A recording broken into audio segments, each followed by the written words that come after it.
എല്ലാം ഒന്നായിത്തീരണമെന്ന് ആഗ്രഹിക്കുന്ന ഒരു രാഷ്ട്രത്തിലാണ് നാം ജീവിക്കുന്നത്. വളരെ വൈവിധ്യമാർന്ന ആശയങ്ങൾ, വൈവിധ്യമാർന്ന സംസ്കാരം നമ്മുടെ രാഷ്ട്രത്തിന് മാത്രമല്ല ലോകത്തിന് മുമ്പിൽ തന്നെ ഇന്ത്യൻ ജനത, ഭാരതീയ ജനത എപ്പോഴും ഉച്ചസ്ഥായിയിലാണ് എല്ലാ കാര്യങ്ങളും നിൽക്കാറുള്ളത്. എന്നാൽ ചില തൽപര കക്ഷികളുടെ ആഗ്രഹം എല്ലാം ഒന്നായിത്തീരണം, ഭാഷ ഒന്നായിരിക്കണം, നമ്മുടെ സംസ്കാരം ഒന്നായിരിക്കണം, വൈവിധ്യങ്ങൾ പാടില്ല എന്നുള്ള ചിന്താഗതി കുറച്ച് നാളുകളായിട്ട് നമ്മുടെ നാട്ടിൽ മുഴങ്ങിക്കേൾക്കുകയാണ്. അതിലേക്ക് നമ്മുടെ ജനതയെ കൂട്ടിക്കൊണ്ടുപോകാൻ ഒരുപാട് ഉദ്യമങ്ങൾ ചില ആളുകൾ ചെയ്തുകൊണ്ടിരിക്കുമ്പോൾ വ്യത്യസ്തമായ ആശയങ്ങളും വ്യത്യസ്തമായ സംസ്കാരവും നമ്മുടെ രാജ്യത്തിന്റെ അമൂല്യ നിധിയാണ്, സ്വത്താണ് എന്ന് വാദിക്കുന്ന ഡോക്ടർ ബാബു കെ വർഗീസ് ഒരു പക്ഷെങ്കിൽ ഇന്ത്യ കണ്ടതിൽ ഇന്നത്തെ ജീവിച്ചിരിക്കുന്ന തലമുറയിൽ ഏറ്റവും പ്രാഗൽഭ്യത്തോടുകൂടെ ലിംഗ്വിസ്റ്റിക് വിഷയങ്ങളിൽ സംസാരിക്കാൻ അർഹതയുള്ള മെറ്റീരിയലായിട്ടുള്ള ഒരു ലീഡറാണ്. ഒരു പത്രപ്രവർത്തകനായിട്ട് ദീർഘകാലം വിദേശ മാധ്യമങ്ങളിൽ പ്രവർത്തിച്ച വ്യക്തി, കൂടാതെ തന്റെ ഡോക്ടറേറ്റ് തന്നെ ലിംഗ്വിസ്റ്റിക്കിൽ ഗോൾഡ് മെഡലോടുകൂടെ പഠനം പൂർത്തീകരിക്കുകയും 10 വർഷം കൃത്യമായി റിസർച്ച് ചെയ്തിട്ട് ഇന്ത്യൻ ഭാഷകളെ, വിവിധ ഭാഷകളെ കുറിച്ചുള്ള കൃത്യത നമുക്ക് നൽകിത്തരികയും ചെയ്തു. അദ്ദേഹത്തിന്റെ മനോഹരമായ ഏറ്റവും ആദരവുള്ള ഒരു പുസ്തകമാണ് let there be India. Let there be India എന്നുള്ള ആ മനോഹര പുസ്തകം ഇന്ന് ഇന്ത്യൻ ഭാഷകളെ കുറിച്ച് ആധികാരികമായി കലാശാലകളിൽ പോലും പഠിപ്പിക്കുവാൻ യോജ്യമായിട്ടുള്ള മനോഹരമായ റിസർച്ച് ബുക്കാണ്. അതിന്റെ മലയാള പരിഭാഷ നമുക്ക് ലഭ്യമാണ്. ആധുനിക ഭാരതം, ബൈബിളിന്റെ സൃഷ്ടി എന്നുള്ള മനോഹരമായ ആ പുസ്തകം ഇതുവരെ വാങ്ങിക്കാത്തവരും വായിക്കാത്തവരും തീർച്ചയായിട്ടും വാങ്ങിക്കുകയും വായിക്കുകയും വേണം. വിശേഷിച്ച് ചരിത്രം അറിയുവാൻ ആഗ്രഹിക്കുന്നവർ, ഇന്ത്യയെക്കുറിച്ച് അറിയുവാൻ ആഗ്രഹിക്കുന്നവർ വായിച്ചിരിക്കേണ്ടുന്ന മനോഹരമായ ഒരു പുസ്തകമാണ്. അത് അവൈലബിൾ ആണ്. ഡോക്ടർ ബാബു കെ വർഗീസുമായി ബന്ധപ്പെട്ട് കഴിഞ്ഞാൽ നിങ്ങൾക്കത് ലഭ്യമാണ്. ഇന്ന് നമ്മൾ ഡോക്ടർ ബാബു കെ വർഗീസുമായി ലിബർട്ടി MTVയിൽ ഒരു ചർച്ച നടത്തുകയാണ്. ഈ ചർച്ചയുടെ പ്രധാനപ്പെട്ട ഉദ്ദേശം ദേശീയതയുടെ മഹത്വം അതെങ്ങനെയാണ് നമുക്ക് വൈവിധ്യമാർന്ന സംസ്കാരത്തിലൂടെയും ഭാഷകളിലൂടെയും കണ്ടെത്താൻ കഴിയുക എന്നുള്ള വിഷയത്തെ ആസ്പദമാക്കിയാണ്. അതുകൊണ്ട് നമുക്ക് ആരംഭിക്കാം. ഡോക്ടർ ബാബു കെ വർഗീസ്, അങ്ങേ ഈ ചാനൽ ചർച്ചയിലേക്ക് സസന്തോഷം സ്വാഗതം ചെയ്യുന്നു. നമസ്കാരം റവറൻഡ് ഡോക്ടർ ജോൺസൺ. ലിബർട്ടി MTVയുടെ എല്ലാവിധമായ പ്രവർത്തനങ്ങൾക്കും ഞാൻ കൂടെയുണ്ട്. വളരെ സന്തോഷമുണ്ട്. ദൈവം അനുഗ്രഹിക്കട്ടെ. Okay, thank you. എനിക്ക് അങ്ങേ അടുത്തറിയാം. കാരണം അങ്ങ് എന്നോട് കൂടെ പല സ്ഥലങ്ങളിലും പല സംസ്ഥാനങ്ങളിൽ യാത്ര ചെയ്തു.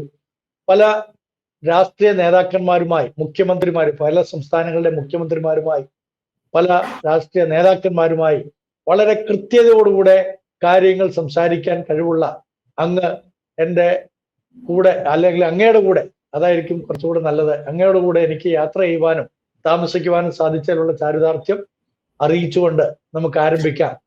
ഇന്ന് എല്ലാം ഒന്നായിത്തീരണം എന്ന് പറഞ്ഞു കഴിഞ്ഞാൽ ഒരു ഭാഷ, ഒരു സംസ്കാരം, ഒരു എലക്ഷൻ, എല്ലാം ഒന്ന് എന്നുള്ള ഒരു ചിന്താഗതിയിലേക്ക് നമ്മുടെ രാജ്യം നടക്കുമ്പോൾ, അല്ലെങ്കിൽ അതിലേക്ക് കൊണ്ടെത്തിക്കണമെന്ന് ചില രാഷ്ട്രീയ നേതാക്കന്മാർ ആഗ്രഹിക്കുമ്പോൾ അങ്ങ് എങ്ങനെയാണ് അതിനെ കാണുന്നത്? ഞാൻ അച്ഛൻ അത് പറഞ്ഞപ്പോൾ എൻ്റെ മനസ്സിലേക്ക് വന്നത് ഷേക്സ്പിയർ പറഞ്ഞത്, variety is the spice of life. വൈവിധ്യം ജീവിത സുഗന്ധിയ. വൈവിധ്യം എന്ന് പറയുന്നത് അതന്നെ ഒരു മനോഹാരിതല്ലേ. ഭാരതത്തിന്റെ ബഹുസ്വരത, വൈവിധ്യം, സംസ്കാരം, നിറം, ഭാഷ, എന്നാൽ ആ വൈവിധ്യത്തിലെ ഏകത്വമാണ് നമ്മൾ കാണേണ്ടത്. അപ്പം എല്ലാം ഒന്നായി തരാൻ ഒരിക്കലും ഒക്കത്തില്ല. സൃഷ്ടിതാവായ ദൈവം തന്നെ അങ്ങനെയല്ലല്ലോ. God is a God of variety and plurality. അത് സംസ്കാരത്തിലുണ്ട്, ഭാഷയിലുണ്ട്, നിറത്തിലുണ്ട്, ദേശഭേദത്തിലുണ്ട്, കാലാവസ്ഥയിലുണ്ട്. വൈവിധ്യം ദൈവത്തിന്റെ it's a contribution of God. ദൈവമല്ലേ വൈവിധ്യം സൃഷ്ടിച്ചത്. നാം എന്തിനാ ഈ വൈവിധ്യത്തെ അകറ്റുന്നത്? എന്നാൽ വൈവിധ്യത്തിൽ നിന്ന് ഒരു ഏകത്വം, ഒരു ഏക മനോഭാവം നമുക്ക് സൃഷ്ടിക്കാൻ കഴിയും. അതാണ് ഭാരതത്തിൽ ഇപ്പോൾ നമുക്ക് കാണുന്നത്. പ്രത്യേകിച്ച് നമ്മുടെ കോൺസ്റ്റിറ്റ്യൂഷൻ, നമ്മുടെ സ്വാതന്ത്ര്യാനന്തര കാലം എന്ന് പറയുന്നത് വൈവിധ്യത്തിൽ നിന്ന് ഏകത്വം ഉളവാക്കി ഒരൊറ്റ ഭാരതത്തെ കെട്ടിപ്പടുത്തി. പിന്നീട് തിരിച്ച് ഒരു ഏക ഭരണ രീതിയിലേക്കും ഏക സംസ്കാര രീതിയിലേക്ക് പോകുക എന്നുള്ളത് അതൊരു ചോദ്യചിഹ്നമാണ്. അത് നാം ചർച്ചയ്ക്ക് വിധേയമാക്കേണ്ടതാണ്. Okay, thank you. ഇന്ന് നമുക്കറിയാം നമ്മുടെ ഭാരതത്തിലെ വിവിധ സംസ്ഥാനങ്ങൾ, ആ സംസ്ഥാനങ്ങളെല്ലാം ഒരു ഫെഡറൽ സംവിധാനത്തിൽ ഉൾപ്പെട്ടു നിൽക്കുന്നത് കൊണ്ട് അന്യോന്യം കൊടുക്ക വാങ്ങലുകൾ, ആശയവിനിമയങ്ങൾ, ഇതെല്ലാത്തിനും തക്കവണ്ണം നമുക്ക് വിവിധ ഭാഷകളുണ്ട്. പ്രത്യേകിച്ച് നമുക്കൊരു രാഷ്ട്രഭാഷയില്ല. നമ്മുടെ അമിത്ഷാജി, നമ്മുടെ ഹോം മിനിസ്റ്റർ ആദരണീയരായിരിക്കുന്ന അമിത്ഷാജി പലപ്പോഴും പറഞ്ഞിട്ടുണ്ട്, ഹിന്ദി നമുക്കൊരു രാഷ്ട്രഭാഷയായിട്ട് മാറ്റണം. നമുക്കറിയാമല്ലോ, ഹിന്ദി എന്ന് പറയുന്നത് പ്രത്യേകിച്ച് ഇന്ത്യക്കാരുടെ ഒരു കോൺട്രിബ്യൂഷൻ അല്ല, ക്രിസ്ത്യൻ മിഷണറിമാരുടെ ഒരു കോൺട്രിബ്യൂഷൻ ആണെന്ന് അങ്ങയുടെ ഗ്രന്ഥത്തിൽ വളരെ കൃത്യമായിട്ട് രേഖപ്പെടുത്തിയിട്ടുണ്ട്. അപ്പൊ അതിനെക്കുറിച്ചൊന്ന് വിശദീകരിക്കാമോ? അതിന് അല്പമായിട്ട് നാം പറയേണ്ടത്, ഭാരതം എന്ന് പറയുന്നത് നേരത്തെ 570-570ഓളം നാട്ടുരാജ്യങ്ങളായിരുന്നു. എന്നാൽ നമ്മുടെ സ്വാതന്ത്ര്യ ലബ്ധിയോടുകൂടി ഇന്ത്യയെ വിഭജിച്ചത് ഭാഷാടിസ്ഥാനത്തിലാണ്. ഇന്ത്യയുടെ സംസ്ഥാനങ്ങളിൽ നിന്ന് മാതൃഭാഷകളുടെ അടിസ്ഥാനത്തിലാണ്, അങ്ങനെയല്ലേ മാറിയിരിക്കുന്നത്. മാതൃഭാഷകൾ ഒരേ ഭാഷ സംസാരിക്കുന്നത്. അപ്പോൾ ഭാഷകളുടെ വൈവിധ്യം നമ്മുടെ അടിസ്ഥാന വിഭജനത്തിന്റെ അടിസ്ഥാനമായിട്ട് മാറി. അത് നാം സ്വീകരിച്ചേ മതിയാകും. അതുകൊണ്ട് വിവിധ സംസ്ഥാനങ്ങളെ അച്ഛൻ ഓർപ്പിച്ചതുപോലെ ഫെഡറൽ സിസ്റ്റത്തിന്റെ ഒരു അടിസ്ഥാന ഭാഷകളുടെ വൈവിധ്യമാണ്. അത് നാം സ്വീകരിക്കണം. അതിനെ ഇന്ന് 75 വർഷത്തിന് ശേഷം അത് മാറ്റണമെന്ന് പറയുന്നത് പ്രായോഗികമല്ല. അത് മാത്രമല്ല, അതിന് പിന്നിൽ കുൽസിത ശ്രമങ്ങളും താല്പര്യങ്ങളും ഉണ്ട്, അതിന് സംശയമില്ല. അപ്പോ ഇന്ന് 1652 ഭാഷകളാണ് നമുക്കുള്ളത്. വിദഗ്ധരായ ലിംഗ്വിസ്റ്റ് പറയുന്നത് no language is superior, no language is inferior. ഒരു ഭാഷയ്ക്കും ഒരു ഔന്നിത്യമോ ഒരു ഭാഷയ്ക്കും അതിൻ്റെ അത് താഴേക്കിടയിലാണെന്ന് പറയാനൊക്കത്തില്ല. ഉച്ചനീചത്വങ്ങൾ ഭാഷകൾക്കില്ല. എല്ലാ ഭാഷകളും ആശയ സംവേദനത്തിനുള്ള ഉപാധികളെന്നേ ഉള്ളൂ. പിന്നെ അതിൽ ആധുനികവൽക്കരണം ഉണ്ടായിട്ടുണ്ട്. ഇപ്പോൾ ലിപി നൽകി ഈ വാമൊഴിയെ വരമൊഴിയാക്കിയാൽ അത് കുറച്ചുകൂടെ വളരുന്നു. അതിനൊരു സാഹിത്യം ഉണ്ടായാൽ അത് വളരുന്നു. അത് സ്കൂളുകളിൽ പഠിപ്പിക്കാൻ തുടങ്ങിയാൽ അത് വളരുന്നു. അങ്ങനെ ഭാഷകൾ വളർത്തുന്നതെന്നേ ഉള്ളൂ. അങ്ങനെ 1961 സെൻസസ് അനുസരിച്ച് 1600 ഭാഷകൾ, 52 ഭാഷകളുണ്ട്. അതിൽ ഏകദേശം ഒരു 180-200 ഭാഷകൾക്ക് ആധുനിക ലിപിയുള്ളൂ. ആ ആധുനിക ലിപി എല്ലാം നൽകിയത് തന്നെ ക്രൈസ്തവ മിഷണറിമാരാണ്, ബൈബിൾ ട്രാൻസ്ലേറ്റേഴ്സ്, ബൈബിൾ പരിഭാഷകരാണ്. അപ്പോൾ അങ്ങനെ നാം പറഞ്ഞു വന്നപ്പോൾ ഹിന്ദി ഭാഷ തന്നെ ഇവിടെ ഉണ്ടായിരുന്നില്ല. ഇത് പല പ്രാവശ്യം നാം ചർച്ച ചെയ്തിട്ടുള്ള വിഷയമാണ്. Hindi 1876 missionary Samuel Henry Kellogg A grammar of Hindi language, Hindi ഭാഷയുടെ വ്യാകരണം ഓഫ് ഹിന്ദി എന്ന് പറഞ്ഞിട്ട് ഒരു ഗ്രാമർ പുസ്തകം സൃഷ്ടിക്കുന്നത്. He created Hindi out of 12 central Indian dialects. Central മധ്യ ഭാരതത്തിലെ 12 തദ്ദേശീയ ബോലി ഭാഷകൾ, ഡയലക്റ്റുകളെ സ്വാംശീകരിച്ച് അദ്ദേഹമാണ് ദ ഗ്രാമർ ഓഫ് ഹിന്ദി എന്ന് പറഞ്ഞിട്ട് ദീർഘമായ ഒരു ടൈറ്റിലോടുകൂടി ആ ഗ്രാമർ പുസ്തകം രചിക്കുന്നത്. അതാണ് ഇന്നും 1876 പ്രസ്ബിറ്റേറിയൻ മിഷണറി ആയിരുന്ന സാമുവൽ ഹെൻറി കെല്ലോഗ് സെൻട്രൽ ഭാരതത്തിൽ പ്രവർത്തിച്ച് താൻ സൃഷ്ടിച്ച ആ ഹിന്ദി ഭാഷയാണ് ഇന്നും, അതിൻ്റെ വ്യാകരണമാണ് ഇന്നും നമ്മുടെ സർവകലാശാലകളിൽ ആധികാരികമായി മോസ്റ്റ് ഓത്തന്റിക് ഗ്രാമർ പുസ്തകമായിട്ട് നാം പഠിപ്പിച്ചുകൊണ്ടിരിക്കുന്നത്. നിങ്ങൾ ഗൂഗിൾ ചെയ്താൽ നിങ്ങൾക്ക് അതിൻ്റെ പടം കിട്ടും.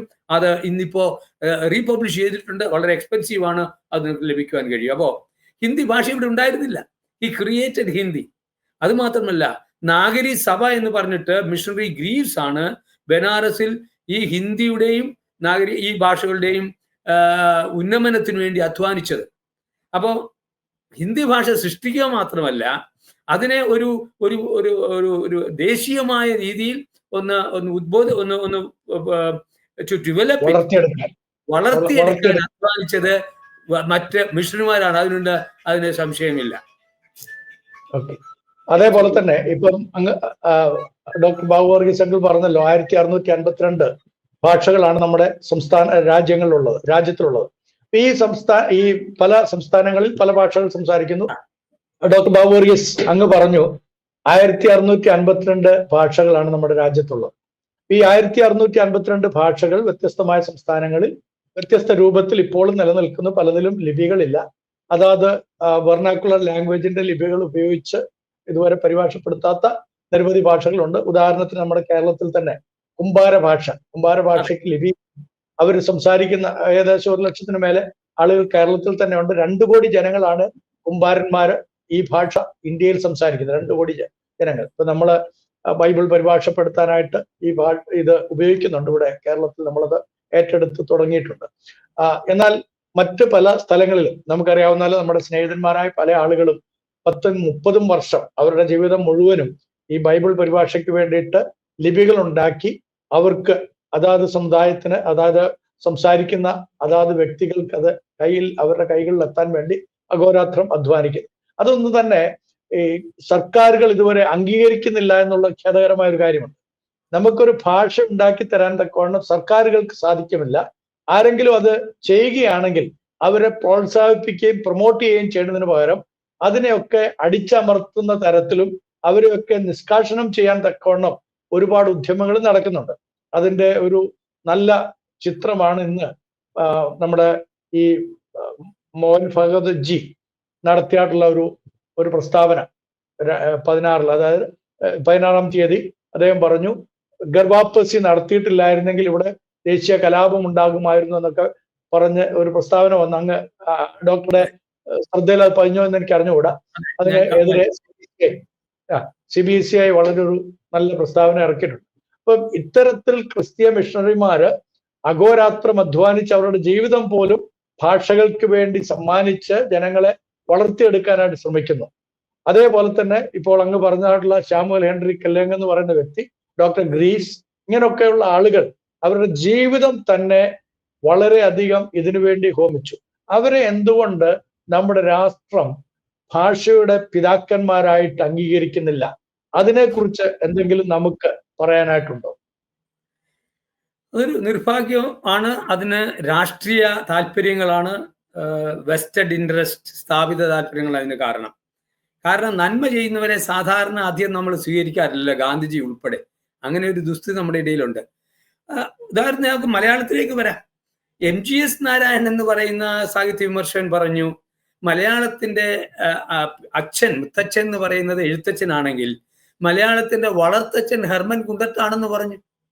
എത്ര പേർക്ക് ഹെർമൻ കുണ്ടത്തിനെ അറിയാം? അദ്ദേഹത്തിന് ഒരു എന്തെങ്കിലും നമുക്ക് ചെയ്തിട്ടുണ്ടോ? നമ്മൾ അദ്ദേഹത്തിന്റെ മ്യൂസിയത്തിന് നമ്മൾ എന്ത് ചെയ്തു? ഹെർമൻ കുണ്ടത്താണ് മലയാളത്തെ വളർത്തിയത്. മലയാളം എന്ന് പറയുന്ന വാക്ക് പോലും അദ്ദേഹമാണ് നൽകിയത്.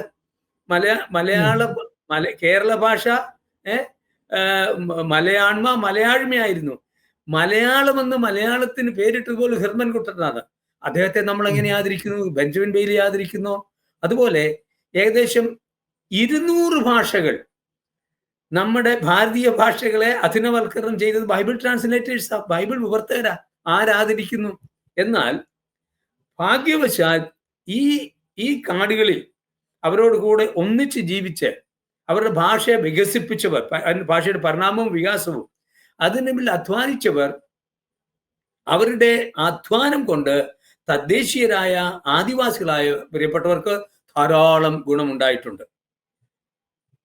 ഭാഷകൾ, ഓറൽ ലാംഗ്വേജ്, വാമൊഴി വരമൊഴിയാകുക എന്ന് പറഞ്ഞാൽ എന്തോ ഒരു വികസനമാണ്. അതല്ലേ? എൻ്റെ ഭാഷ എനിക്ക് എഴുതാൻ കഴിയും, എനിക്കതിൽ സാഹിത്യം രചിക്കാം, അത് പറയുന്നത് എനിക്ക് സംവേദനം ചെയ്യാൻ കഴിയും. അങ്ങനെ അവർ ഡെവലപ്പ് ചെയ്തു. അത് മാത്രമല്ല, so it's A gradual development ആണ് ബൈബിൾ ട്രാൻസ്ലേറ്റേഴ്സ് ഇവിടെ ചെയ്തത്. അതായത് ലിപി നൽകുന്നു, ലിംഗ്വിസ്റ്റിക് ടൂൾസ്, ശാസ്ത്രീയമായ കാര്യങ്ങൾ, ഗ്രാമറൊക്കെ മനസ്സിലാക്കാനുള്ള ലിംഗ്വിസ്റ്റിക് ടൂൾസ് നൽകുന്നു, ഉപാധികൾ നൽകുന്നു. പിന്നെ ലിറ്ററേച്ചർ, സാഹിത്യം നൽകുന്നു. Then literacy, language, literature, literacy, linguistic tools. അങ്ങനെ ക്രമാനുഗതമായ രീതിയിൽ ഭാഷയും സമൂഹത്തെയും വികസിപ്പിക്കുകയാണ് ബൈബിൾ ട്രാൻസ്ലേറ്റ് ചെയ്തത്. അച്ഛൻ പറഞ്ഞതുപോലെ ആരും നമുക്ക് നന്ദി പറയണ്ട, പക്ഷെ നമ്മുടെ അധ്വാനമാണ്. എന്നാൽ ഇന്ന് നാം ഭാരതത്തിൽ കാണുന്ന സമൂല അധുനവൽക്കരണത്തിനും total development of this nation, അതിന്റെ അടിത്തറ പാകിയത് ബൈബിൾ പ്രവർത്തകരാണ്. അതുകൊണ്ട് തന്നെയാണ് അങ്കിളുടെ ആ പുസ്തകത്തിന്റെ ടൈറ്റിൽ വളരെ യോജ്യമായിരിക്കുന്നത്. ലെറ്റ് ദെയർ ബി ഇന്ത്യ എന്നുള്ളത് എനിക്ക് തോന്നുന്നത് ലെറ്റ് ദെയർ ബി ലൈറ്റ് എന്ന് കർത്താവ് അല്ലെ അതെ. സകലത്തെ സൃഷ്ടിച്ചപ്പോൾ സൂര്യചന്ദ്രാദികളെ ഒക്കെ രൂപപ്പെടുത്തുന്നതിന് മുമ്പ് തന്നെ ലൈറ്റ് ഉണ്ടാകട്ടെ എന്ന് പറഞ്ഞു. അങ്ങനെ ലൈറ്റ് ഉണ്ട്, വെളിച്ചമുണ്ടായി എന്ന് പറഞ്ഞതുപോലെ ഭാഷ ഉണ്ടാകട്ടെ എന്ന്. അതിനു വേണ്ടി ഉണ്ടാകട്ടെ എന്ന് പറഞ്ഞപ്പോൾ ഒറ്റ വാക്കിൽ ഉണ്ടായില്ല. അതിനുവേണ്ടി ജീവിതം തന്നെ നമ്മൾ ചിന്തിച്ചതുപോലെ ജീവിതം തന്നെ ഹോമിക്കേണ്ടി വന്നു. വർഷങ്ങളോളം അവരുടെ സുഖ സൗകര്യങ്ങളെല്ലാം തൃണവൽക്കരിച്ചു. അവരുടെ കുടുംബങ്ങളെ വേണ്ട എന്ന് വെക്കേണ്ടി വന്നു. കുടുംബജീവിതം വേണ്ട എന്ന് വെച്ച് പോലും ഈ ഭാഷയെ സ്നേഹിച്ച്, ജനത്തെ സ്നേഹിച്ച്, രാജ്യത്തെ സ്നേഹിച്ച് അവർ ചെയ്തിട്ടുള്ള പ്രവർത്തനങ്ങളെ തമസ്കരിക്കുന്ന തരത്തിൽ ഇന്ന് പുതിയ ഹിസ്റ്ററീസ് ഒക്കെ എഴുതിക്കൊണ്ടിരിക്കുന്നു. ഇതിനെ ചെറുത്ത് തോൽപ്പിക്കുക എന്നുള്ളതല്ല നമ്മുടെ ലക്ഷ്യം. പക്ഷേ ഇത് ശരിയായ ദിശയിൽ ജനം പഠിക്കുക എന്നുള്ള ഉദ്യമത്തോടുകൂടെ എന്തുകൊണ്ട് നമുക്ക് കലാലയങ്ങളിലും സ്കൂളുകളിലും ഈ കാര്യങ്ങളെ പഠിപ്പിച്ചുകൂടാ? ഇന്ന് പ്രത്യേകിച്ച് എനിക്ക് CBCIയോടും അതേപോലെ തന്നെ എല്ലാ ക്രിസ്ത്യൻ ഇൻസ്റ്റിറ്റ്യൂഷൻസിനോടും അതേപോലെ syllabus കമ്മിറ്റിയോടൊക്കെ അഭ്യർത്ഥിക്കാനുള്ള on behalf of Dr. Babu K. Varghese, I want to request you that you have to implement all these linguistical developments in your syllabus in order to teach our coming generation, and there will be courtesy towards this dedicated people. അല്ലേ അങ്ങളെ അത് ആവശ്യമല്ലേ? കഴിഞ്ഞ ഒരു 20 വർഷമായി ചില യൂണിവേഴ്സിറ്റികളിൽ എന്നെ visiting ലെക്ചറായിട്ട് ഈ കാര്യത്തിൽ, ഈ വിഷയത്തിൽ വിളിച്ച് ഞാൻ ക്ലാസ്സുകൾ എടുക്കാറുണ്ട്. എന്നാൽ എൻ്റെ അഭിപ്രായം ഇതാണ് ശരിയായ ചരിത്രം എന്ന് പറയുന്നത്. ഈ ഭാരതീയ ഭാഷകളുടെ പരിണാമം, അതിൻ്റെ വികാസം, അതിൻ്റെ പിന്നിൽ അധ്വാനിച്ച ഈ ചരിത്രം, അത് നാം ശരിയായി പഠിപ്പിച്ചേ മതി. ഇത് ഒരു പ്രത്യേക കൂട്ടരെ നാം അഭിനന്ദിക്കല്ല. ഇതിന് അവൻ ആരും ആവട്ടെ, അതിൻ്റെ പിന്നിൽ അധ്വാനിച്ചവരെ ആദരിക്കുകയും അതുകൊണ്ടുള്ള പ്രയോജനം നാം സ്വീകരിക്കുകയും അത് പങ്കുവെക്കുകയും ചെയ്തത് ആവശ്യമാണ്. ഈ യൂണിവേഴ്സിറ്റികളൊക്കെ, ഈ പല യൂണിവേഴ്സിറ്റികളിലും PhDക്കും എൻ്റെ ഇതൊരു റെഫറൻസ് ബന്ധമാണ്. എന്നാൽ ഇതൊരു ടെക്സ്റ്റ് ബുക്കാക്കി മാറണം എന്നാണ് എൻ്റെ അഭിപ്രായം. എനിക്ക് ഇന്നത്തെ ഇവിടുത്തെ ക്രിസ്ത്യൻ കോളേജസ്, യൂണിവേഴ്സിറ്റികളോട് സ്കൂളുകളോട് പറയാനുള്ളത്, നിങ്ങളുടെ ടെക്സ്റ്റ് ബുക്കിന്റെ അല്ലെങ്കിൽ ചരിത്രം പഠിപ്പിക്കുന്നതിന്റെ ഒരു ഭാഗമായിട്ട് ഇതിനെ മാറ്റണം. The biblical contribution, the impact of Bible on nation building. നമ്മുടെ രാജ്യത്തെ സൃഷ്ടിക്കുന്നതിൽ ബൈബിൾ പ്രവർത്തകരുടെ പങ്ക്, അവരുടെ സ്വാധീനം, അവരുടെ സംഭാവന നാം നമ്മുടെ കുഞ്ഞുങ്ങളെയും നമ്മുടെ പള്ളികളിലും ഒക്കെ പഠിപ്പിക്കണം. അതൊരാവശ്യമാണ്. Even the Christian impact on Indian independence നമ്മളെ ശരിയായിട്ട് മനസ്സിലാക്കി കഴിഞ്ഞാൽ ആ ഫ്രീഡം എന്നുള്ള വാക്ക് പോലും that has taken from the Bible. അപ്പൊ നമുക്ക് അതിനെ ഇഗ്നോർ ചെയ്യാൻ കഴിയല്ല. ഇന്ത്യ എന്ന് അങ്കിള് ആ പുസ്തകത്തിന് ടൈറ്റിൽ കൊടുത്തിരിക്കുന്ന വളരെ, മലയാളത്തിൽ പ്രത്യേകിച്ച്, ഇംഗ്ലീഷിൽ അത്രയും അത് വന്നിട്ടില്ലെങ്കിലും മലയാളത്തിൽ അത് വളരെ കൃത്യതയോടുകൂടി തന്നെയാണ് രേഖപ്പെടുത്തിയിരിക്കുന്നത്. ആധുനിക ഭാരതം ബൈബിളിന്റെ സൃഷ്ടി. എത്ര മനോഹരമായിരിക്കുന്ന ഒരു ഫ്രേസ് ആണ്. കാരണം ഒരു സമൂഹത്തിന് ആശയവിനിമയം എന്ന് പറയുന്നതാണ് ജീവിതത്തിൽ ഏറ്റവും വലിയ സന്തോഷം, അല്ലെ? കമ്മ്യൂണിക്കേഷൻ ഇല്ലെങ്കിൽ പിന്നെ യാതൊന്നും തന്നെ നടക്കില്ല. Everything will be in stagnation, അല്ലെ? അതൊരു ശരിക്കും ഒരു എന്താ പറയാ, സ്റ്റാറ്റിക് സൊസൈറ്റി ആയിട്ട് മാറിയേനെ. പക്ഷെ ഒരു സൊസൈറ്റിയെ ഡൈനാമിക് ആക്കാൻ വേണ്ടിയിട്ട് അഹോരാത്രം അധ്വാനിച്ചതാണ് ലിംഗ്വിസ്റ്റിക് വർക്കേഴ്സ്. അവരെ അക്നോളജ് ചെയ്തില്ലെങ്കിൽ, അവരെ അപ്രിഷിയേറ്റ് ചെയ്തില്ലെങ്കിൽ പിന്നെ ആരെയാണ്? അതുപോലെ തന്നെ ഡോക്ടർ ബാബു വർഗീസ് ഇപ്പോൾ പറഞ്ഞതുപോലെ നമ്മുടെ വളർത്തച്ഛനും അതേപോലെ തന്നെ എഴുത്തച്ഛനും, അവരെ രണ്ടുപേരെയും നമ്മൾ അനുസ്മരിക്കണം. പക്ഷെ വളർത്തച്ഛനെ കുറിച്ച് ആരും തന്നെ ഓർക്കുന്നില്ല, എഴുത്തച്ഛനെ കുറിച്ച് മാത്രമേ ഇവിടെ പ്രതിപാദിക്കുന്നുള്ളൂ എന്നുള്ളതും വളരെ ഖേദകരമായ ഒരു കാര്യമാണ്. അതോടൊപ്പം റവറൻഡ് ബെഞ്ചമിൻ ബെയ്ലിയെ കുറിച്ച് ഒരു വാക്ക് മാത്രമേ ഡോക്ടർ ബാബു വർഗീസ് പറഞ്ഞുള്ളൂ. എനിക്ക് തോന്നുന്നത് ഇന്ന് നമ്മൾ കാണുന്ന എല്ലാ പ്രോസസ്സും മലയാള ഭാഷയുടെ യഥാർത്ഥത്തിലുള്ള ഭാഷ മനസ്സിലാക്കണമെങ്കിൽ മലയാള ബൈബിൾ വായിച്ചിരിക്കണം, അല്ലെ? ബൈബിൾ സൊസൈറ്റി ഓഫ് ഇന്ത്യ പ്രസിദ്ധീകരിച്ചതായിട്ടുള്ള ബൈബിൾ പരിഭാഷപ്പെടുത്തിയ അതിനകത്ത് റവറൻഡ് ബെഞ്ചമിൻ ബെയ്ലിയെ ഓർക്കുന്നതോടൊപ്പം തന്നെ ചാത്തുമേനോനെ കൂടെ നമ്മൾ സ്മരിച്ചേ പറ്റുള്ളൂ. ചാത്തുമേനോൻ ഇല്ലായിരുന്നുവെങ്കിൽ ഒരു പക്ഷെങ്കില് മലയാളത്തിനൊരു പ്രോസ് നമുക്ക് കിട്ടുകയില്ല. മലയാളത്തിന്റെ പ്രോസ് എന്ന് പറയുന്നതാണ് ബൈബിള്.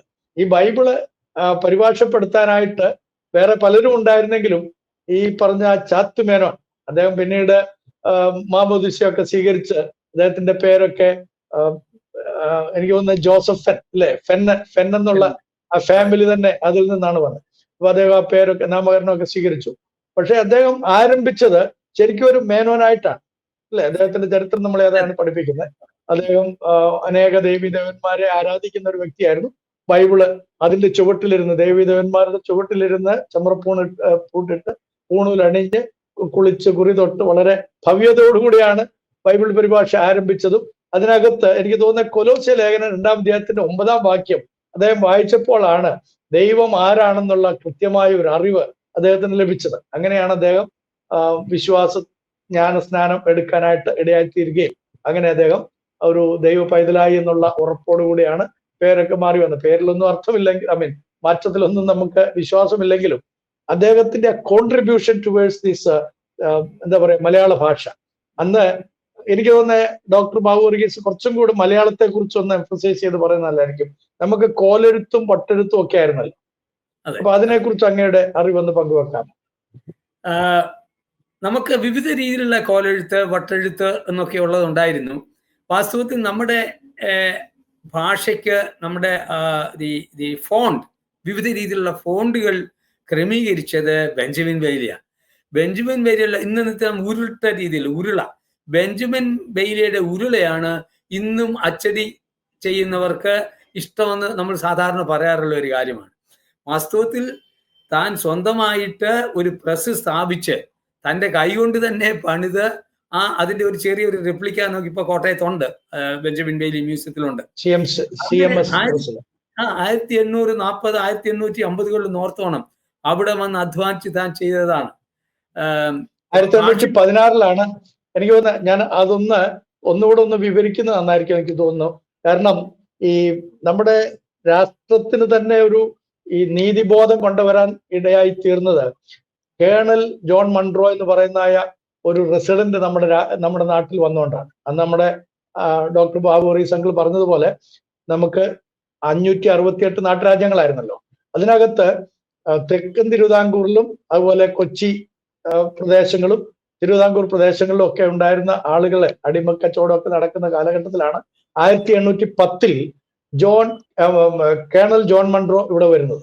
അദ്ദേഹം വന്ന് ആദ്യം അദ്ദേഹത്തിന് മനസ്സിലായത് ഈ അപരിഷ്കൃതമായ സംസ്കാരത്തെ പുനർനിർമ്മിക്കാൻ അല്ലെങ്കിൽ അതിനെ സംസ്കാരപൂരിതമാക്കണമെങ്കിൽ ഇവിടെ പ്രത്യേക ഒരു കൂട്ടർ വന്നേ പറ്റൂ, അല്ലാതെ ഇതിനൊരു നീതിന്യായ വ്യവസ്ഥതയോ അല്ലെങ്കിൽ ജീവിതത്തിലൊരു ഉയർച്ചയോ മാറ്റങ്ങളോ ഭാഷകളോ ഒന്നും ഉണ്ടാകില്ലെന്ന് മനസ്സിലാക്കി അദ്ദേഹമാണ് CMSകാർക്കും LMSകാർക്കും കത്തയക്കുന്നത്, church missionary സൊസൈറ്റിക്കും London missionary സൊസൈറ്റിക്കും.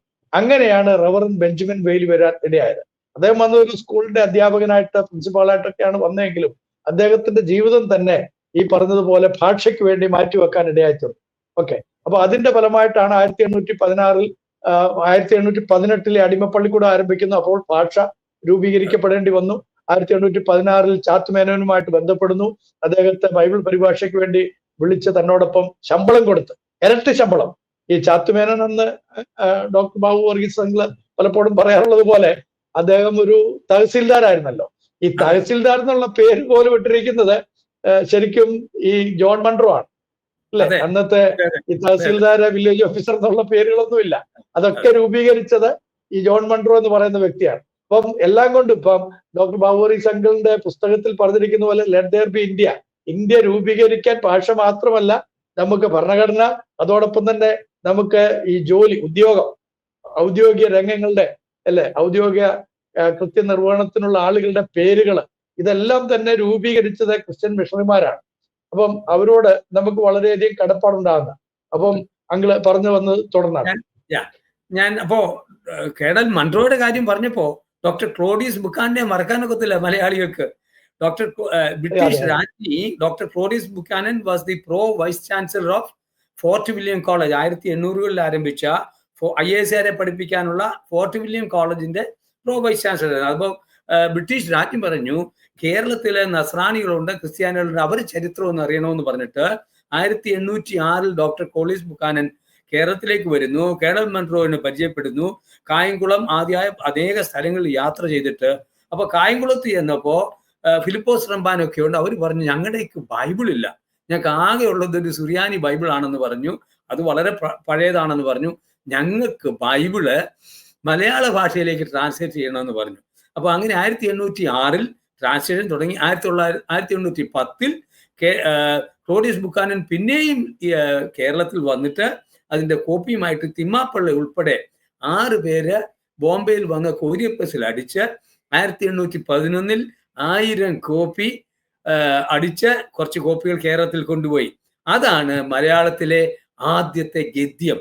There is no ഗദ്യം, no prose in any of the Indian languages till the Bible came. നാം ഒന്ന് ഓർത്ത് നോക്കണം. ഈയിടെ നമ്മള് ഹോർത്തൂസ് മലബാറിക്കോസിന്റെ കാര്യം പറഞ്ഞല്ലോ. അത് ആദ്യത്തെ മലയാളത്തിലെ അല്പം ഡച്ച് ഭാഷയിൽ, ഡച്ച് ഹോളണ്ടിൽ അടിച്ച ഒരു പുസ്തകമാണ്. എന്നാൽ ആദ്യത്തെ ഗദ്യം എന്ന് പറയുന്നത് 4 ഗോസ്പലാണ് കൊറിയർ പ്രസിൽ അടിച്ച 1811 അതിൻ്റെ അകത്ത് ആകെ 4 കോപ്പികളെ ഉണ്ടായിരുന്നുള്ളൂ. എൻ്റെ ഗവേഷണ സമയത്ത് ഞാൻ തൃശ്ശൂരിൽ 5ാമത്തെ കോപ്പി കണ്ടുപിടിച്ചു. അത് ഇന്ന് മൈലപ്രായിലെ ഞങ്ങളുടെ വീട്ടിലെ ഡോക്ടർ ജോർജ് കോഷിയുടെ ഭവനത്തിൽ ബൈബിൾ മ്യൂസിയത്തിൽ അതിരിപ്പോൾ നിങ്ങൾക്ക് പോയാൽ കാണുവാൻ കഴിയും. 1811 മലയാളത്തിലെ ആദ്യത്തെ 4 സുവിശേഷം, ആദ്യത്തെ ഗദ്യം എന്ന് പറയുന്നത്. അപ്പൊ അച്ഛൻ ഓർപ്പിച്ചതുപോലെ ഈ ഗദ്യം, prose is the contribution of Christian missionaries, Bible translators. Ezhuthachan ഒരിക്കലും ഗദ്യം എഴുതിയിരുന്നില്ല, എഴുത്തച്ഛൻ പദ്യമായിരുന്നുണ്ട്. അപ്പൊ ഗദ്യം എന്ന് പറയുന്നത് ബൈബിൾ ട്രാൻസ്ലേറ്റേഴ്സിന്റെ കോൺട്രിബ്യൂഷനാണ്. അപ്പോ ഇതൊന്നും തന്നെ ഒരു കോളേജിലാകട്ടെ ഈവൻ സ്കൂളുകളിലാകട്ടെ ആരും തന്നെ പഠിപ്പിച്ചിട്ടില്ല. ഞാൻ പഠിച്ചിട്ടില്ല. ഞാൻ എൻ്റെ റിസർച്ചുമായിട്ട് ബന്ധപ്പെട്ടാണ് ഈ കാര്യങ്ങളൊക്കെ പഠിച്ചിട്ടുള്ളത്. അതൊക്കെ നമ്മൾ ഔട്ട് ഓഫ് സിലബസിലേക്ക് പോയിട്ടാണ് ഇതൊക്കെ പഠിക്കാൻ ഇടയായിത്തീർന്നിട്ടുള്ളത്. അപ്പൊ ഇത് എനിക്ക് തോന്നുന്നു വളരെ എസെൻഷ്യൽ ആയിട്ടുള്ള കാര്യങ്ങളാണ്. നാം വന്ന വഴികളെ കുറിച്ച് നമുക്ക് ഓർമ്മയുണ്ടെങ്കിൽ മാത്രമേ നാം ഇനി എത്ര കാതം സഞ്ചരിക്കണമെന്നുള്ളതും എത്ര വിധത്തിൽ പുരോഗതിയിലേക്ക് ആളുകളെ കൊണ്ടുവരണമെന്നുള്ള ഒരു ഉത്തേജനം കിട്ടുകയുള്ളൂ. അപ്പൊ അതിന് ഏറ്റവും നാന്ദിയായിട്ടുള്ള ആരംഭമായിട്ടുള്ള കാര്യങ്ങളാണ് ഇപ്പോൾ ഡോക്ടർ ബാബു കെ വർഗീസ് പറഞ്ഞുകൊണ്ടിരിക്കുന്നത്. അതോടൊപ്പം തന്നെ ഒരു കാര്യം കൂടി ചോദിക്കട്ടെ. നമ്മുടെ ഈ നാട്ടിൽ, കേരളത്തിൽ മാത്രമല്ല നമ്മുടെ ഇന്ത്യയിൽ മൊത്തത്തിൽ നോക്കിയാൽ ഇന്നും ഒരുപാട് ട്രൈബൽസ് ഭാഷയില്ലാതെ വിഷമിക്കുന്നുണ്ട്. അപ്പൊ അവരുടെ ഇടയിലേക്ക് അങ്ങനെയൊക്കെ അറിയാം, നമ്മൾ ഛത്തീസ്ഗഡിലെ മുഖ്യമന്ത്രി, അന്ന് കോൺഗ്രസിന്റെ മുഖ്യമന്ത്രി ആയിരുന്ന വ്യക്തിയോട് നമ്മൾ നേരിട്ട് സംസാരിച്ചാണ്. നമ്മൾ രണ്ടുപേരും വേറെ അതെ പോയി സംസാരിച്ചാണ്. അത് കഴിഞ്ഞിട്ട് അതിന് തൊട്ടു മുമ്പുണ്ടായിരുന്ന വിദ്യാഭ്യാസ വകുപ്പ് മന്ത്രിയോട് ചോദിച്ചു, ആരാണ് നിങ്ങൾക്ക് ഈ ഛത്തീസ്ഗഡ് ഭാഷയില് ആദ്യമായിട്ട് പുസ്തകം ഉണ്ടാക്കി തന്നത്, ലിപി ഉണ്ടാക്കിയത് ആരാണ്, നിങ്ങളെ അക്ഷരമാല ഉണ്ടാക്കി തന്നെ ചോദിച്ചപ്പോൾ വിദ്യാഭ്യാസ വകുപ്പ് മന്ത്രി അന്ന് കണ്ണു തള്ളുകയായിരുന്നു. അദ്ദേഹത്തിന് അറിയത്തില്ലായിരുന്നു അല്ലെ. ആദ്യമായിട്ടാണ് ഒരു വ്യക്തി, നമ്മൾ അദ്ദേഹത്തോട് ചോദിച്ചപ്പോൾ അദ്ദേഹം കണ്ണു തള്ളിക്കൊണ്ടിരുന്നു. പിന്നെ ഡോക്ടർ ബാബു വർഗീസ് അതിനെ കുറിച്ച് കൃത്യമായിട്ട് പറഞ്ഞു. ആ കാര്യം കൂടെ ഒന്ന് പറയാമോ?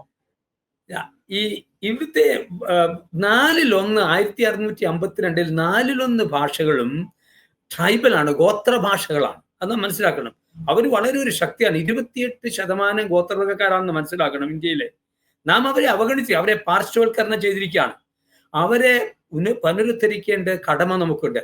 മലയാളത്തിൽ 150 വർഷങ്ങൾക്ക് മുമ്പ്, 200 വർഷം മുമ്പ് ക്രൈസ്തവ മിഷണറിമാർ, ബൈബിൾ പ്രവർത്തകർ വന്ന് അധ്വാനിച്ചതുപോലെ ഇന്ന് ഭാഗ്യവശാൽ 180 ഭാഷകളിൽ ട്രൈബൽ ലാംഗ്വേജസിൽ ട്രാൻസ്ലേഷൻ നടക്കുകയാണ്. ഏകദേശം 16 Bible translation group, masters, PhD linguistics കഴിഞ്ഞവരെ കാടുകളിൽ താമസിക്കുക. പണ്ട് വിദേശ മിഷണറിമാർ ഇവിടെ വന്നതുപോലെ ഇന്ന് ജീവിതത്തിന്റെ സകലതും ഒഴിഞ്ഞു വെച്ചിട്ട് വളരെ പരിമിതമായ സാഹചര്യത്തിൽ ഇന്നത്തെ കാടുകളിൽ അവർ അധ്വാനിക്കുന്നുണ്ട്. നമ്മൾ വിചാരിക്കും ഇന്നത്തെ ക്രിസ്ത്യാനികൾ ഒന്നും ചെയ്യുന്നില്ല. ഇല്ല, ഇന്ന് എന്ന് പറഞ്ഞാൽ 180 സമൂഹങ്ങളെ, ലിപികളില്ലാത്ത സ്ക്രിപ്റ്റ്ലെസ് കമ്മ്യൂണിറ്റീസ്, അവർക്ക് ലിപികൾ നൽകി അവരെ പുനരുദ്ധരിച്ചുകൊണ്ടിരിക്കുകയാണ്. അപ്പോൾ ഇങ്ങനെ ഉള്ള ട്രൈബൽ ഏരിയാസ്, ഞാൻ ഛത്തീസ്ഗഡിൽ തന്നെ പറഞ്ഞല്ലോ, ഛത്തീസ്ഗഡിൽ തന്നെ ബസ്തർ ജില്ലയിൽ അവിടെ തന്നെ 20 ഭാഷകളിൽ വികസനം നടന്നുകൊണ്ടിരിക്കുകയാണ്. എൻ്റെ സ്നേഹിതൻ, അച്ഛനെ ഞങ്ങളെല്ലാം കൂടെ പോയല്ലോ, പലപ്പോഴും നമ്മൾ പോകാറുണ്ട്. ഇന്ത്യയുടെ ഏത് ഗ്രാമങ്ങളിൽ പോയാലും ആ ഗ്രാമങ്ങളിലെല്ലാം, അല്ലെങ്കിൽ ഈ കാടുകളിൽ പോയാൽ ആ വനവാസികൾ എന്നൊക്കെ അപ്പോൾ എന്ത് തെറ്റാ കാണിക്കുന്നുണ്ട്. നമ്മുടെ വനവാസികൾ നമുക്ക് മാറ്റി. ഇന്നത്തെ ഇന്ത്യയുടെ ആദ്യത്തെ ജാതികളാ, ആദ്യത്തെ ആൾക്കാർ അവരെ പൂവിട്ട് പൂജിക്കേണ്ട, അവരെ ബഹുമാനിക്കേണ്ട. അവർ വരെ വനവാസികൾ എന്ന് പറഞ്ഞിട്ട് അവരെ അപരിഷ്കൃതം എന്ന് പറഞ്ഞിട്ട് നാം തള്ളിക്കളയാണ്. അങ്ങനെയുള്ളവർക്ക് ജീവിതം നൽകിയത്, ഡിഗ്നിറ്റി നൽകിയത്, അഭിമാനം നൽകിയത്, ആത്മാഭിമാനം നൽകിയത്, അവരെ ഒരു ഡൈനാമിക് സൊസൈറ്റിയിലേക്ക്, നിശ്ചല സമൂഹത്തെ ചാലക സമൂഹമാക്കിയത് ബൈബിൾ പ്രവർത്തകരാണ്. ഛത്തീസ്ഗഡിൽ അത് തന്നെയാണ്. ഇന്ന് ബസ്തർ ജില്ലയിൽ ബാബു തോമസ്, ആദ്യം ഞാൻ അവിടെ പോയിട്ടുണ്ട്, അവിടെ 8-9 ഭാഷകൾക്ക് ഇപ്പം വളരെ ശക്തമായി ട്രാൻസ്ലേഷൻ നടക്കുകയാണ്. അത് മാത്രമല്ല, വെറും ഭാഷ മാത്രമല്ല, അവർ പുസ്തകം നൽകി, സ്കൂളുകൾ തുടങ്ങി, അഡൽട്ട് ലിറ്ററസി തുടങ്ങി, അവരെ ആ സമൂഹത്തിന് വലിയൊരു സമൂല പരിവർത്തന വരുത്തിയത്. അവിടുത്തെ ഒരു ബസ് കണ്ടക്ടർ എൻ്റെ അടുത്ത് പറയുമായിരുന്നു, എന്റെ സാറേ എനിക്ക് പഠിക്കാനും എഴുതാനും ഒന്നും അറിയത്തില്ല, ഒരു ട്രൈബലാണ്, ഒരു ട്രൈബാണ്. അദ്ദേഹം പറഞ്ഞു, ഹൽബി ഭാഷ. ബാബു തോമസ് എന്ന് പറഞ്ഞാൽ നിങ്ങളുടെ ഒരു മലയാളി ബാബുവും ഗ്രേസിയും കൂടെ വന്നു. അവർ അമേരിക്ക, അവര് മാസ്റ്റേഴ്സ് ആണ്, PhD കാരൻ. അവർ വന്ന് ഞങ്ങളുടെ കൂടെ 32 വർഷം താമസിച്ചു. അവരിന്ന് ഞങ്ങളുടെ ഭാഷയ്ക്ക് ലിവിങ് നൽകി, പുസ്തകം തന്നി, ഞങ്ങൾക്ക് സ്കൂൾ തുടങ്ങി. ഞാൻ ആ സ്കൂളിൽ പഠിച്ച് 10ാം ക്ലാസ് പാസ്സായി. ഇന്ന് ഞാനൊരു കണ്ടക്ടർ ജോലിയാണെന്ന് പറഞ്ഞു. വേറൊരാൾ എൻ്റെ അടുത്ത് പറഞ്ഞത്, പണ്ട് ഇവിടുത്തെ ബിസിനസ്സുകാരെല്ലാം ഞങ്ങൾക്ക് 1 കിലോ സാധനത്തിന് പകരം അവര് 500 കിലോ 600 ഗ്രാമൊക്കെ തന്നിട്ട് ഞങ്ങളെ കളിപ്പിക്കുമായിരുന്നു. രൂപ എണ്ണാൻ ഞങ്ങൾക്ക് അറിയത്തില്ലായിരുന്നു. ബാബു തോമസും കൂട്ടരും ബൈബിൾ ട്രാൻസ്ലേറ്റേഴ്സ് വന്നിട്ട് ഞങ്ങളെ അക്ഷരം പഠിപ്പിച്ചു, സ്കൂൾ തന്നു. ഇന്ന് ഞങ്ങൾ വി ആർ എക്വിപ്ഡ് എന്നാണ് അവർ പറഞ്ഞത്.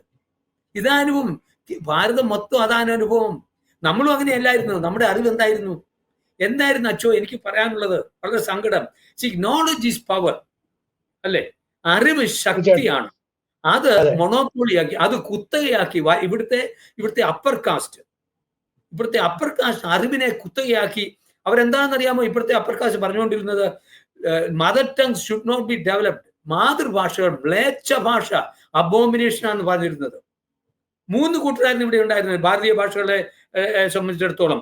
ഒന്ന് സാൻസ്ക്രിറ്റിസ്റ്റ്. ഈ സംസ്കൃതം ബ്രാഹ്മണന്മാരുടെ കുത്തയായിരുന്നു. അവരുടെ ഭാര്യമാരെ പോലും അവരുടെ സഹോദരിമാരെ പോലും പഠിക്കാൻ അനുവദിച്ചിരുന്നില്ല.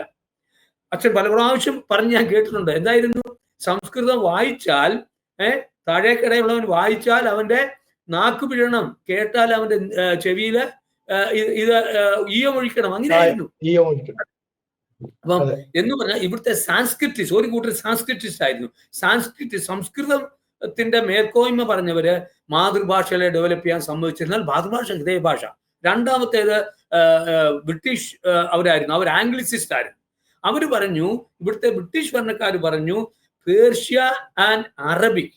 അപ്പൊ സാൻസ്ക്രിറ്റും പേർഷ്യയും അറബിക്കുമാണെന്ന് അവർ കോടതിയിൽ ഉപയോഗിച്ചുകൊണ്ടിരുന്നത്, അത് മതി എന്ന് പറഞ്ഞു. എന്നാൽ അതിന്റെ ഇടയ്ക്ക് വില്യം കേരിയെ പോലെയുള്ള ആൾക്കാർ വന്നു, 3 ലാംഗ്വേജ് ഫോർമുല ഇറക്കി. അവർ പറഞ്ഞു, ആദ്യമായിട്ട് നാം ഡെവലപ്പ് ചെയ്യുന്നത് ഭാരതീയ ഭാഷകളാണ്. അന്ന് വരെ അന്നത്തെ ബ്രാഹ്മണന്മാർ പറഞ്ഞിരുന്നത്, ഭാരതത്തിലെ മാതൃഭാഷകൾക്ക് ശക്തിയില്ല, ടെക്നിക്കലി ഒന്നുമല്ല. വാസ്തവത്തിൽ ബംഗാളി അതുപോലുള്ള ധാരാളം ഭാഷകൾക്ക് ലിപി നൽകി അതിനെ ആധുനികവൽക്കരണം ചെയ്ത് ശാസ്ത്രീയമായി അപഗ്രഥിച്ച് മറ്റുള്ളവർക്ക് സംവേദനം ചെയ്യുവാനുള്ള കരുക്കളാക്കി മാറ്റിക്കഴിഞ്ഞപ്പോൾ ഇറ്റ് വാസ് റിവൈവ്ഡ്. അപ്പോൾ ഒരു നിശ്ചല സമൂഹത്തെ ചാലകസഹവുമാക്കി ഭാഷകളുടെ വികസനത്തോടുകൂടി. അപ്പൊ 3 ലാംഗ്വേജ് ഫോർമുല വില്യം കേരി കൂട്ടൻ പറഞ്ഞത്, ജോഷുവ മാർഷ്മാൻ, വില്യം കേരി, വില്യം വാർഡ് എന്ന് പറയുന്ന സറാംപൂർ മിഷണറിമാര് 1800കളിൽ പ്രസ് തുടങ്ങി, പത്രം തുടങ്ങി, ഡിക്ഷണറി തുടങ്ങി. അച്ഛൻ സാധാരണ പറയാറുള്ള ഒരു കാര്യമാണല്ലോ, 41 വർഷം ഇവിടെ ജീവിച്ച വില്യം കേരി 42 ഭാഷകൾ വികസിപ്പിച്ചു, 23 പ്രോഗ്രസീവ് ഐറ്റംസ് തന്നു എന്ന് പറയണ്ടായി. നമുക്ക് തെളിവുകളുണ്ട്, നമ്മുടെ എല്ലാ തെളിവുകളുണ്ട്. അപ്പോൾ William carry is the father of the renaissance of India. അതുപോലെ ധാരാളം ക്രൈസ്തവ പ്രവർത്തകർ, ബൈബിൾ ട്രാൻസ്ലേറ്റേഴ്സ് ഇവിടെ അധ്വാനിച്ചു, ഭാഷ വികസിപ്പിച്ചു. Language, literature, literacy and socio economic transformation. അപ്പോൾ ഭാരതത്തിൽ നമ്മുടെ സമൂല പരിവർത്തനത്തിന്, ഞാൻ സാധാരണ നമ്മൾ പറയാറുള്ളത് പോലെ, ഒരു നിശ്ചല സമൂഹത്തെ ചാലക സമൂഹമാക്കി. എന്തായിരുന്നു സാധാരണ നമ്മുടെ എഴുത്തുകാരൊക്കെ, ഡോക്ടർ വള്ളിക്കാ മോഹൻദാസ് ഒക്കെ പറയാറുള്ളതാണ്, നമ്മൾ വിവരെ പാടില്ല, നടക്കാൻ പാടില്ല, പറയാൻ പാടില്ല, വായിക്കാൻ പാടില്ല, നോക്കാൻ പാടില്ല, ജോലി ചെയ്യാൻ പാടില്ല, കഴിക്കാൻ പാടില്ല എന്ന സമൂഹത്തെ ഡോക്ടർ വള്ളിക്കാ മോഹൻദാസ് മിഷണറി കേരളം എന്ന് പറഞ്ഞ പുസ്തകം എഴുതിയിട്ടുണ്ട്. അദ്ദേഹം പറഞ്ഞിരിക്കുന്നതിനാ, പാടില്ല എന്ന് പറഞ്ഞാൽ കേരളത്തെയും ഭാരതത്തിനെയും ഉണ്ട് ചെയ്യുക, നീ എഴുതുക, വായിക്കുക, പ്രവർത്തിക്കുക, അധ്വാനിക്കുക, എൻജോയ് ചെയ്യുക, ഡിഗ്നിറ്റി കൊടുത്തത് ക്രൈസ്തവ മിഷണറിമാരാണ്, ബൈബിൾ പ്രവർത്തകരാണ്. ഇതിന്റെ ഉദ്ദേശം എന്താ? ഇപ്പൊ ചാത്തുമോന്റെ കാര്യം അച്ഛൻ പറഞ്ഞല്ലോ, ചാത്തുമോനെ ആരും കൺവേർട്ട് ചെയ്തില്ല. അദ്ദേഹം ദൈവത്തിന്റെ inspired, infallible, inner and eternal word of God അദ്ദേഹം വായിക്കാൻ തുടങ്ങി. അദ്ദേഹം ഭാഷയിൽ വായിക്കാൻ തുടങ്ങി. വായിച്ചു കഴിഞ്ഞപ്പോൾ ദൈവത്തിന്റെ പരിശുദ്ധാത്മാവ് അദ്ദേഹത്തിൽ ക്രിയ ചെയ്തു. ആരും പറഞ്ഞിട്ടില്ല. ഒരു സായിപ്പും ഒരു ബെഞ്ചമിൻ ബെയിലും ചാത്തുമേനോനെ കൺവേർട്ട് ചെയ്തിട്ടില്ല. ഇങ്ങനെ ബെഞ്ചമിൻ ബെയിലി 4 വർഷത്തോളം ചാത്തുമേനോൻ ബെഞ്ചമിൻ ബെയിലിയുടെ പുറകെ 4 വർഷത്തോളം ജ്ഞാനസ്നാനത്തിന് വേണ്ടി നടന്നു. ബെഞ്ചമിൻ വേലി പറഞ്ഞ് തരികയല്ല ശ്രദ്ധിക്കുക. എന്ന് പറഞ്ഞ് മാറ്റി നിർത്തുകയായിരുന്നു. ഈ കൺവേർട്ട് ചെയ്യപ്പെട്ടു എന്ന് പറഞ്ഞത് അസംബന്ധമാണ്. ഇങ്ങനെ ഇന്ന് ഇതൊരു രാഷ്ട്രീയമായ കാര്യമാണ്. ഇത് നാം അവസാനിപ്പിച്ചാൽ മതിയാവും. ഞാൻ അതിന്റെ ഇടയ്ക്ക് പറഞ്ഞോട്ടെ അച്ചോ, ഇന്നൊരു 5-6 അറ്റാക്കാണ് നടക്കുന്നത് നമ്മൾ കൺവേർട്ട് ചെയ്യുന്നെന്ന് പറഞ്ഞു. എത്രയോ കുടുംബങ്ങളെ ഇന്നലെ രാത്രിയിലും 6-7 പേരെ രാജസ്ഥാനിലും ഉത്തർപ്രദേശും അറസ്റ്റ് ചെയ്ത് അകത്തിട്ട്. എന്തിനാ നമ്മൾ കൺവേർട്ട് ചെയ്തു? Anti conversion bill of the UP government is the nastiest. It is draconian, it is nefarious. ഇത് അൺകോൺസ്റ്റിറ്റ്യൂഷണൽ ആണ്. ഇന്നത്തെ ഈ നിയമങ്ങൾ നമ്മൾ കൺവേർട്ട് കൈവിട്ടു എന്ന് പറഞ്ഞിട്ട് ക്രിസ്ത്യാനികളെ ഉപദ്രവിക്കുന്നത്, അവരെ ചുട്ടരിക്കുന്നത്, ഇത് അൺകോൺസ്റ്റിറ്റ്യൂഷണൽ ആണ്. ഒരു കാര്യം, ആർട്ടിക്കിൾ 18 നമ്മൾ ഒപ്പിട്ടതാണ്. ഇന്ത്യ മഹാരാജ്യം നമ്മൾ ഒപ്പിട്ടതാണ് fundamental human rights. I have every right to profess, practice and propagate. അതിന്റെ ഭാഗമാണ് ഭാഷകൾ വികസിപ്പിക്കുക. ഈ ഭാഷകൾ എന്തിനാണ് നമ്മൾ വികസിപ്പിച്ചത്? അച്ഛൻ, ഞാൻ ഒരു കാര്യം വളരെ വ്യക്തമായിട്ട് പറയട്ടെ. എൻ്റെ അടുത്ത് ഒരു പത്രക്കാരൻ ചോദിച്ചു, നിങ്ങൾക്ക് ഒരു അജണ്ട ഇല്ലേ ഈ ഭാഷകളിൽ? അജണ്ട എന്നല്ല, ഒരു ഞങ്ങൾക്ക് ലക്ഷ്യമുണ്ട്. എന്തായിരുന്നു ലക്ഷ്യം? നമ്മുടെ മാതൃഭാഷയിൽ ബൈബിൾ വായിക്കണ്ടേ? That is my choice. അത് വായിച്ചൊരു തീരുമാനം എടുക്കണം. യേശുവിനെ ഞാൻ സ്വീകരിക്കണോ വേണ്ട തീരുമാനം എടുക്കാനുള്ള ഡിഗ്നിറ്റി എനിക്കുണ്ട്, സ്വാതന്ത്ര്യം എനിക്കുണ്ട്. അത് സ്വാതന്ത്ര്യമാണ്. അപ്പം നമ്മൾ ഭാഷ കൊടുക്കുന്നു, ആ ഭാഷയിൽ മാതൃഭാഷയിൽ ബൈബിൾ കൊടുക്കുന്നു, വായിക്കുന്നു. ചാത്തുമോനൻ വായിച്ചപ്പോൾ ചാത്തുമോനൻ തന്നെ തീരുമാനിച്ചു, ഞാൻ യേശുക്രിസ്തുവിനെ രക്ഷിതാവായി സ്വീകരിക്കും, എന്റെ പാപത്തിന് വേണ്ടി യേശു മരിച്ചു എന്ന് പറഞ്ഞാൽ അദ്ദേഹം യേശുവിലേക്ക് സ്വീകരിച്ചത്. അതുപോലെ സ്വാതന്ത്ര്യം നമുക്കില്ലേ? അത് നമ്മുടെ മൗലിക സ്വാതന്ത്ര്യമല്ലേ? Not only constitutional right, I would say it's a fundamental human rights to choice, freedom. ആ ഫ്രീഡം തന്നെ നമ്മൾ കൊണ്ടുവന്നത് ബൈബിളാണ്. ഇന്നത്തെ പഴയ പ്രാവശ്യം അച്ഛൻ ഓർപ്പിച്ചതുപോലെ ഇന്നത്തെ നമ്മുടെ ഈ കോൺസ്റ്റിറ്റ്യൂഷന്റെ അടിസ്ഥാനം എന്താ? Equality, fraternity, dignity, secularism, freedom. അതെല്ലാം ബൈബിളിന്റെ സംഭാവനകളല്ലേ? അതുകൊണ്ട് ഇന്ന് ഭാഷ വികസിച്ച് വായിക്കാനും പഠിക്കാനും ഇന്നൊരു ചാലക സമൂഹമായി we have become one of the biggest Nations in the world. എന്താ ഒരു 60 വർഷം മുമ്പ്, 150 വർഷം ഇങ്ങനെയായിരുന്നു ഇന്ത്യ. ഞാൻ ഗാന്ധിജിയെ പറ്റി ഒരു പുസ്തകം എഴുതിക്കൊണ്ടിരിക്കുക. ഗാന്ധിജി പറഞ്ഞിരിക്കുന്നു, ഗാന്ധിജിക്ക് ഇംഗ്ലണ്ടിൽ പോകാൻ നേരം എന്തായിരുന്നു, പോകാൻ അനുവദിച്ചില്ല, പുള്ളിയെ ഫൈൻ ചെയ്തു. കാരണം A Hindu cannot cross the ocean. സമുദ്രത്തിന്റെ അതിർത്തി കടക്കാൻ ഹിന്ദുവിന് അവകാശമില്ല. അതിന് ഫൈൻ അടിച്ചു. ഗാന്ധിജിയുടെ ഫാദറിന്റെ ബ്രദറാണ് ഫൈൻ അടച്ചത്. നോർത്ത് നോക്ക്, അതായിരുന്നു ഭാരതം. ഇന്ന് നമ്മുടെ പ്രൈം മിനിസ്റ്റർ എത്രമാത്രം രാജ്യങ്ങളിലാണ് പോകുന്നത് അല്ലേ? അതാരാ? ബൈബിൾ പ്രവർത്തകർ ഉണ്ടായിരുന്നുകൊണ്ട്, ബൈബിൾ മനുഷ്യന് സ്വാതന്ത്ര്യം നൽകിക്കൊണ്ട് ഇന്ന് നമ്മുടെ പ്രൈം മിനിസ്റ്റർ ഇന്ന് ലോകം മൊത്തം ചുറ്റുന്ന അദ്ദേഹം അല്ലെങ്കിൽ ഒരിക്കലും ഇന്ന് ഓഷ്യൻ കടക്കാൻ ഒക്കത്തില്ലായിരുന്നു. ഇതെങ്കിലും ആരെങ്കിലും അറിയുന്നുണ്ടോ? അച്ഛൻ ഇതൊക്കെ നമ്മുടെ സ്കൂളിൽ പഠിപ്പിക്കണം.